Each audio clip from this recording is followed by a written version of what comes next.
नमस्कार, मी संयोगिता आणि द महाराष्ट्र न्यूजमध्ये आपल्या सगळ्यांचं स्वागत। मंगळवार दिनांक 7 ऑक्टोबर 2025 रोजी दरवर्षीप्रमाणे आडेगावात वर्सुबाई देवीची यात्रा मोठ्या उत्सवात पार पडली। वर्सुबाई ग्रामवैभव प्रतिष्ठान, वर्सुबाई युवा प्रतिष्ठान आड, ग्रामस्थ, मुंबईकर व भाविक भक्त यांच्या सहकार्यामुळे यात्रेचा कार्यक्रम पार पडला। सकाळी 7 ते 9 श्रींची पूजा झाली। 12 वाजता देवीच्या पालखीची भव्य मिरवणूक ढोल ताशांच्या गजरात काढण्यात आली।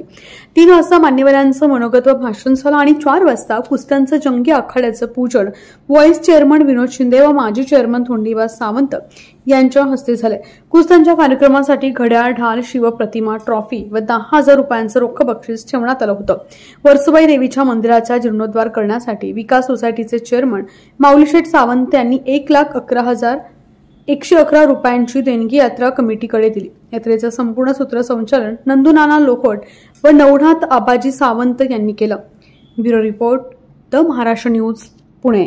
महाराष्ट्रात म्हटलं तरी काय अवघड ठरणार आहे।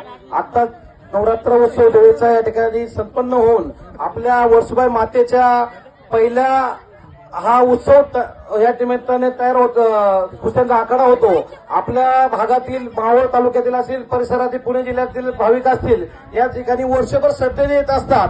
परंतु या ठिकाणी आल्यानंतर माझ्या मनाला 1-2-3 वर्षापासून एक मनात खेद वाटते की आपण परिसरामध्ये गावागाव फिरत असतो, त्या ठिकाणी व्यवस्थित असे परिसर, आपला हा परिसर मुंबईवरून लोक असतील, पुण्यावरून आले या ठिकाणी लोक असतील, त्यांना आल्यानंतर एक समाधान, मनाला आनंद वाटतो। तसंच या ठिकाणी भव्य दिव्य असं मंदिर व्हावं अशी माझ्या मनापासून ही इच्छा आहे। त्या मंदिरासाठी मी माझ्या सदिच्छेने या ठिकाणी 1,11,111 रुपये मंदिरासाठी करतो। तसेच या परिसरामध्ये जे काही उद्योजक असतील त्यांच्याकडून जास्तीत जास्त मंदिरासाठी कशी देणगी उभी करता येईल याचा मी प्रयत्न करतो ग्रामस्थांना, आणि एक भव्य दिव्य असं या परिसरामध्ये सोबत असं मंदिर या छोट्याशा गावाने तयार करावं एवढीच या ठिकाणी विनंती करतो आणि मी थांबतो। धन्यवाद माऊलीशेठ यांच्याकडून मंदिराच्या नवीन बांधकामाकरता 1,11,111 रुपयाची देणगी या ठिकाणी पुकारलेली आहे। चला घ्या पुढची।